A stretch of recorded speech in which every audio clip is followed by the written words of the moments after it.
السلام علیکم ورحمۃ اللہ وبرکاتہ نحمده ونصلی علی سیدنا و مولانا محمد وعلی آلہ وعلی اصحابہ وبارک وسلم تسلیما کثیرا کثیرا اما بعد۔ میرے محترم بھائیوں بہنوں، دوستوں، عزیزوں، بچے بچیاں، اللہ تعالیٰ نے رمضان المبارک ہمیں عطا فرمایا۔ اللہ ہم سب کو اس کی تکمیل کی توفیق دے، اس کے روزے تراویح کو پڑھنے کی توفیق دے۔ رمضان میں قرآن کی تلاوت میرے نبی بہت زیادہ کیا کرتے تھے، اور یہ جو قرآن ہے یہ اللہ کا پیغام ہے، اور اس میں اللہ تعالیٰ نے بتایا ہے کہ ہم نے زندگی کیسے گزارنی ہے۔ تو ایک حدیث میں آتا ہے کہ فَإِذَا الْتَبَسَتْ عَلَيْكُمُ الْأُمُورُ كَقِطْعِ اللَّيْلِ الْمُظْلِمِ، جب تم پر اندھیری رات کی طرح فتنے چھا جائیں اور تمہیں کچھ سمجھنا، جیسے اندھیری رات میں پتہ نہیں چلتا کدھر جانا ہے، تو جب ایسے اندھیری رات کی طرح تم پر فتنے چھا جائیں تو فَعَلَيْكُمْ بِالْقُرْآنِ، تم اس قرآن کو مضبوطی سے تھام لینا۔ فَإِنَّهُ مَاحِلٌ مُصَدَّقٌ، یہ وہ ہے جس کے جھگڑے کو اللہ تعالیٰ تسلیم کرے گا۔ وَشَافِعٌ مُشَفَّعٌ، یہ وہ قیامت کے دن شفاعت کرنے والا ہے جس کی شفاعت کو اللہ قبول کرے گا۔ مَنْ جَعَلَهُ أَمَامَهُ، جو قرآن کو آگے رکھے گا، یعنی اس کی تعلیمات پر عمل کرے گا، اس کے مطابق زندگی گزارے گا اور لوگوں کو بھی اس کی دعوت دے گا۔ ساقہ الی الجنہ، یہ قرآن انہیں جنت میں داخل کر دے گا۔ ومن جعلہ خلفہ، اور جنہوں نے قرآن کو اپنے پیٹھ کے پیچھے کر دیا، یعنی اس کی تعلیمات کو بھلا دیا اور خرافات میں مبتلا ہو گئے اور قرآن کی تعلیمات سے بے خبر ہو گئے، ساقہ الی النار، یہ قرآن انہیں جہنم کی میں جا کے پھینکوا دے گا۔ تو یہ اللہ کا کلام ہے، اس کلام کے مطابق زندگی گزارنے کی اللہ آپ کو مجھے توفیق نصیب فرمائے۔ یہ زندگی اللہ نے پسند کی ہے، تو اللہ کی پسند تو کبھی غلط نہیں ہو سکتی۔ میں اپنے لیے کچھ پسند کروں تو ممکن ہے وہ صحیح بھی ہو، غلط بھی ہو، لیکن جو اس کتاب میں اللہ تعالیٰ نے ہمارے لیے پسند کیا اور کچھ چیزوں کو پسند نہیں کیا، ان میں صداقت ہے۔ پہلا لفظ ہے لا ریب فی، کہ یہ کتاب شک و شبہ سے بالا تر ہے، بلند و بالا ہے۔ تو اللہ تعالیٰ ہمیں اس کو پڑھنے اور سننے کی توفیق نصیب فرمائے۔ اور قرآن ماشاءاللہ پوری امت سنتی ہے، اور صدیوں سے امت جمع ہے 20 تراویح پر۔ حضرت عمر کے زمانے سے لے کر آج تک امت کا بہت بڑا طبقہ 20 تراویح پڑھ رہا ہے۔ جن دوستوں کو کوئی عذر نہ ہو اور کوئی تھکن تھکاوٹ بیماری نہ ہو تو وہ 20 پڑھیں۔ بہت سے لوگ 8 پڑھ کے باہر نکل جاتے ہیں تو وہ اپنا نقصان کرتے ہیں۔ میں یہ نہیں کہہ رہا کہ انہیں گناہ ہوگا، میں یہ کہہ رہا ہوں کہ انہیں نقصان بہت بڑا ہوگا کہ انہوں نے 24 سجدے انہوں نے ضائع کر دیے جو بعد میں انہوں نے 12 رکعات میں پڑھنے تھے، اور وتر کے سجدے بھی باجماعت ضائع کر دیے۔ تو نوجوانوں سے، صحت مند لوگوں سے میری گزارش ہے کہ امت کا عمل 20 پہ رہا ہے، 20 پڑھنے کی ہمت فرمائیں۔ ہر سجدے پر ایک حدیث میں آتا ہے 1500 نیکی لکھی جاتی ہے، تو 20 کے 40 سجدے اور 15 چوکی 60,000 نیکیاں ہر بندہ گھر لے جا سکتا ہے۔ کسی کو عذر ہے، معذوری ہے، وہ 8 پڑھ لے، 10 پڑھ لے، تو وہ کوئی اس میں گناہ نہیں ہے اللہ تعالیٰ، لیکن جتنی مشقت اٹھائیں گے اتنا ہی اللہ ہم پہ راضی ہوگا۔ تو رات 1.25 پارہ کی تلاوت کی گئی، تو اس میں سے میں نے 2 جگہ کا انتخاب کیا ہے آپ کو بتانے کے لیے۔ ایک تو دنیا سے متعلق ہے، ایک آخرت سے متعلق ہے۔ تو پہلے دنیا کی بات بتاتا ہوں۔ اعوذ باللہ من الشیطان الرجیم، بسم اللہ الرحمن الرحیم۔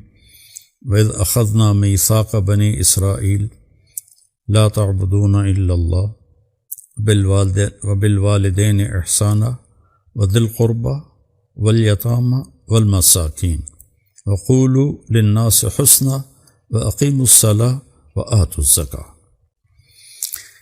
تو اللہ تعالیٰ فرما رہے ہیں کہ جب ہم نے بنی اسرائیل سے یہ عہد لیا کہ اللہ کے سوا کسی کی عبادت نہیں ہے، لا جو ہے یہ سب کی نفی کر دیتا ہے، لا الہ الا اللہ، جو لا کہا وہ لا ہوا، وہ لا بھی اس میں لا ہوا، کل لا ہوا، جز لا ہوا، پھر کیا ہوا؟ اللہ ہوا۔ تو پورا قرآن بھرا پڑا ہے کہ صرف اللہ کی بندگی، اللہ سے مانگنا، ایاک نعبد و ایاک نستعین۔ سورۃ فاتحہ کی، قرآن کی پہلی سورت اور اللہ کے خزانوں سے خاص اترا ہوا کلام جو کبھی کسی نبی پر نہیں اترا۔ علماء فرماتے ہیں قرآن ساری آسمانی کتابیں اور چھوٹی کتابوں کا خلاصہ ہے، تورات، زبور، انجیل اور باقی جو نبیوں پر چھوٹی کتابیں آئیں، ان سب کا خلاصہ قرآن ہے، اور قرآن پاک کا خلاصہ سورۃ فاتحہ ہے، اور سورہ فاتحہ کا خلاصہ ہے ایاک نعبد و ایاک نستعین۔ یہ نعبدو کا و نستعینوں کا بھی ہو سکتا تھا، تیری بندگی کرتے ہیں تو اس سے مدد مانگتے ہیں، لیکن اللہ تعالیٰ نے کاٹا لگایا، ایاک نعبد، صرف تیری عبادت اور کسی کی نہیں کریں گے، و ایاک نستعین، صرف تجھ سے مانگیں گے اور کسی سے نہیں مانگیں گے، کہ دینے والا، کرنے والا صرف اللہ ہے۔ انسان کتنے ہی عالی مقام پر پہنچ جائے، وہ انسان ہے، اسے موت آتی ہے، وہ دنیا سے چلا جاتا ہے، وہ ولی ہو، وہ امام ہو، وہ پیغمبر ہو، وہ رسول ہو، نبی ہو، اسے دنیا سے جانا ہے۔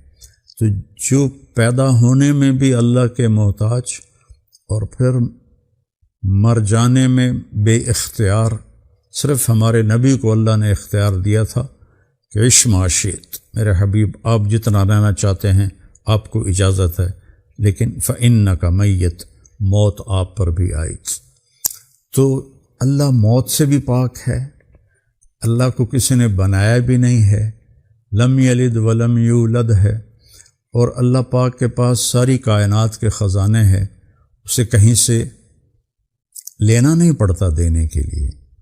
تو یہ آدم علیہ السلام سے آج تک کی تعلیمات ہیں کہ بندگی صرف اللہ کی، لا تعبدون الا اللہ، نہیں کرنی عبادت سوائے اللہ کے، اور نہیں مانگنا ایاک نستعین سوائے اللہ کے۔ اور اللہ کے نبی کا اپنا عمل ہے کہ آپ اذا فزعہ امر، اذا حزبہ امر فزع الی الصلاۃ، جب آپ کو کوئی مشکل پیش آتی تھی تو فوراً نماز پڑھتے تھے، تو 2 نفل پڑھو اور ہاتھ اللہ کے سامنے پھیلاؤ، دینے والا بے خبر نہیں، دینے والا بخیل نہیں، دینے والے کے خزانے کم نہیں پڑتے۔ اگلی بات فرمائی وبالوالدین احسانا، اور اپنے والدین کے ساتھ احسان کرو۔ ہر جگہ اللہ تعالیٰ نے احسان کا لفظ فرمایا ہے۔ احسان کا مطلب ہوتا ہے کسی عمل کو اس کے کمال درجے پر جا کے کرنا۔ تو والدین کی خدمت کا حق کوئی مرتے دم تک ادا نہیں کر سکتا۔ ایک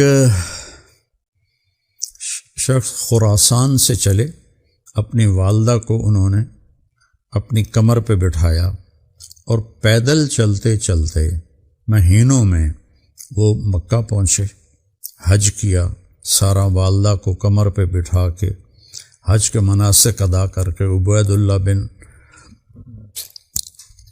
اللہ رحمۃ اللہ تابعین میں سے ہیں، ان سے پوچھا کہ جی میں نے اس طرح عبید اللہ بن عمیر کہ میں نے اپنی والدہ کو اس طرح حج کرایا، کیا میں نے والدہ کا حق ادا کر دیا؟ تو انہوں نے فرمایا ولا طلقۃ واحدہ، اللہ اکبر، کہ بیٹا تیری ماں نے تجھے پیدا کرتے ہوئے جنتے ہوئے جو دردیں اٹھائی تھیں نا، تو دردوں کی لہریں آتی ہیں، مردوں کو تو پتہ نہیں، عورتوں پہ گزرتی ہے، تو ہر لہر انتہائی تکلیف دہ ہوتی ہے، چیخیں نکل جاتی ہیں، تو کہنے کہ کئیوں کو گھنٹوں وہ دردیں لگی رہتی ہیں، تو نے ابھی تک درد کی ایک لہر کا بھی حق ادا نہیں کیا۔ یہی سوال حضرت عبداللہ بن عمر سے کسی نے پوچھا کہ میں نے ماں کو کندھے پہ بٹھا کے پیدل حج کروایا، کیا میں نے ماں کا حق ادا کر دیا؟ تو انہوں نے فرمایا ولا ظفرۃ واحدہ، تیری ماں تجھے پالتے ہوئے جو تھک تھک کے لمبے لمبے سانس لیتی تھی، اس میں سے ابھی ایک سانس کا بھی حق ادا نہیں ہوا۔ اور اللہ کے نبی کے پاس حضرت جبریل تشریف لائے تو آپ ممبر پہ چڑھ رہے تھے، تو آپ نے کہا آمین، پھر دوسرے پوڑی پہ قدم رکھا تو آپ نے کہا آمین، تیسری پہ قدم رکھا تو آپ نے کہا آمین۔ تو صحابہ نے پوچھا یا رسول اللہ یہ آمین آمین آمین کیا تھا؟ تو فرمایا جبریل میرے پاس تھا، اس نے کہا یا رسول اللہ جو آپ کا نام سنے اور آپ پہ درود نہ پڑے وہ ہلاک ہو گیا۔ تو میں نے کہا آمین۔ پھر جس نے رمضان کا مہینہ پایا اور اپنی بخشش نہ کروا سکا تو میں نے کہا آمین۔ پھر جو بوڑھے والدین جس کو ملے اور ان کی خدمت کر کے جنت نہ لے سکا وہ ہلاک ہو گیا تو میں نے کہا آمین۔ تو آج کل کے نوجوان بچے بچیاں چونکہ وہ دین کے بارے میں کچھ نہیں جانتے، اسکول کالج کی پڑھائی دماغ کو ڈپریشن میں انزائٹی میں مبتلا کر دیتی ہے، اتنے بڑے بڑے بستے اٹھا کے بچے بچیاں جا رہے ہوتے ہیں تو وہ ڈپریشن کا شکار ہوتے ہیں، اور قرآن کا پتہ نہیں ہوتا ہے، اپنے نبی کی زندگی کو پڑھا نہیں ہوتا ہے، تو والدین کے ساتھ بدتمیزی سے پیش آتے ہیں۔ میرے نبی نے فرمایا باپ تیرا جنت کا سب سے بڑا دروازہ ہے، جنت کا سب سے بڑا دروازہ باپ کی خدمت سے کھلتا ہے، اگر تو نے باپ کو ناراض کر دیا تو دروازہ ہمیشہ کے لیے تیرے اوپر بند ہو جائے گا، اور اگر خوش کر دیا وہ دروازہ تیرے اوپر کھل جائے گا۔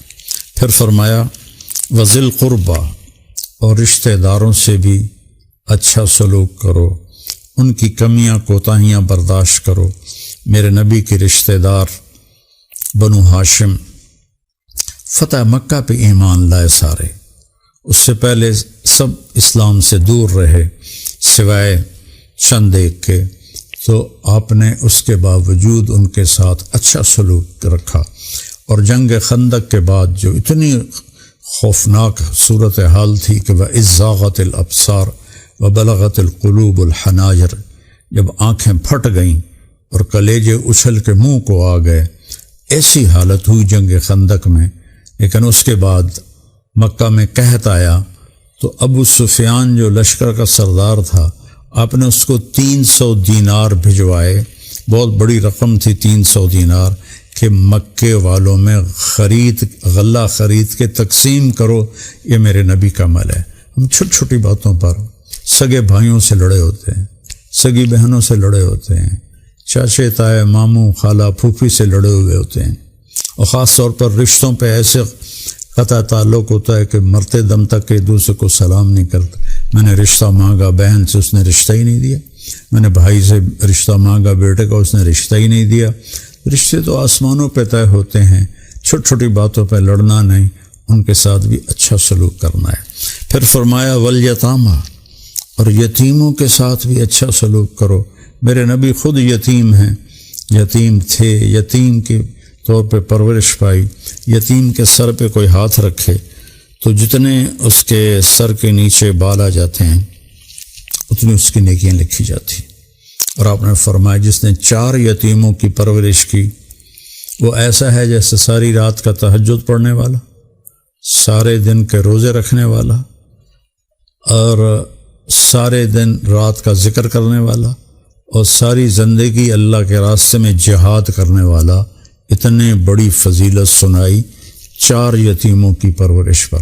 تو یتیموں کے ساتھ والمساکین، مسکین اسے کہتے ہیں جس کے پاس کچھ بھی نہ ہو، فقیر اسے کہتے ہیں کہ جس کے پاس کچھ ہو، مشکل سے گزارا ہوتا ہو، اور مسکین اسے کہتے ہیں کہ جس کے پاس کچھ بھی نہ ہو۔ مسکین سکانہ سے ہے، ٹھہر جانا، جس کی زندگی ٹھہر گئی ہو، اس کے پاس کچھ بھی نہ ہو۔ تو یہ بنی اسرائیل سے اللہ کہہ رہا ہے، اور ہمیں بھی قرآن میں بار بار اللہ تعالیٰ نے فرمایا ہے۔ اور اگلی بات فرمائی وَقُولُوا لِلنَّاسِ حُسْنًا، سبحان اللہ، اور لوگوں سے خوبصورت لہجے میں بات کرو۔ یہ میں نے رمضان سے پہلے بھی بات کی تھی کہ میٹھا بول میرے نبی کی سنت ہے اور میرے اللہ کا حکم ہے۔ کڑوا لہجہ، بدتمیزی کے ساتھ بولنا اور بے ادبی کے ساتھ بولنا، نہ یہ اللہ کو پسند ہے، نہ اللہ کے نبی کو پسند ہے، نہ یہ دین میں اس کی اجازت ہے، نہ یہ شریعت کا طریقہ ہے۔ یہ نفس کی شرارت ہے کہ اپنے بول کو اپنی بات کے لیے اتنا اونچا کر لینا کہ اس میں کڑواہٹ آ جائے، اس میں بدتمیزی آ جائے، اس میں گستاخی آ جائے، اس میں بے ادبی آ جائے، اکابرین امت کے بارے میں نازیبا الفاظ آ جائیں، یہ سب کچھ برباد ہو جاتا ہے، کچھ بھی پلے نہیں رہتا۔ با ادب با نصیب، بے ادب بے نصیب۔ وقولوا للناس حسنا، میٹھے لہجے میں بات کرو، خاص طور پر ماں باپ سے، خاص طور پر بیوی سے، بیوی خاوند سے، میاں بیوی اپنے بچوں سے، بچے اپنے ماں باپ سے، بہن بھائی آپس میں، پڑوسی سے، دوستوں سے، غیر مسلم سے۔ جس سے اختلاف بھی ہے تو اس کے بھی آداب ہیں۔ اختلاف پر کتنی کتابیں لکھی پڑی ہیں کہ اختلاف کرنے کے آداب کیا ہیں۔ تو میں خاص طور پر مناظرین سے کہتا ہوں جو یوٹیوب پر مناظرے کیے جا رہے ہیں، اوروں کو اس طرح سے جھٹلاتے ہیں کہ جیسے وہ انسان ہی نہیں ہیں، تو وہ اللہ کے واسطے اختلاف کے آداب پڑھ لیں کہ اختلاف کے آداب کیا ہیں، ورنہ کیا کرایا سارا ضائع ہو جائے گا۔ وَهُمْ يَحْسَبُونَ أَنَّهُمْ يُحْسِنُونَ صُنْعًا، وہ یہ سمجھتے رہے کہ ہم تو بڑا اچھا کر رہے ہیں، آگے دیکھا تو پیپر ہی خالی ہے۔ تو قولوا للناس حسنا، اپنے ماں باپ، اپنے والدین، اپنے بہن بھائی، اپنی بیوی کے لیے خاوند، ان کے لیے بہترین سلوک کرو، بہترین لہجے میں بات کرو، اونچے لہجے میں ان سے بات نہ کرو کہ خاص طور پر میرے مالک نے رشتہ دار اور والدین اور میاں بیوی ان کے بارے میں اور اولاد بہت تاکید فرمائی ہے۔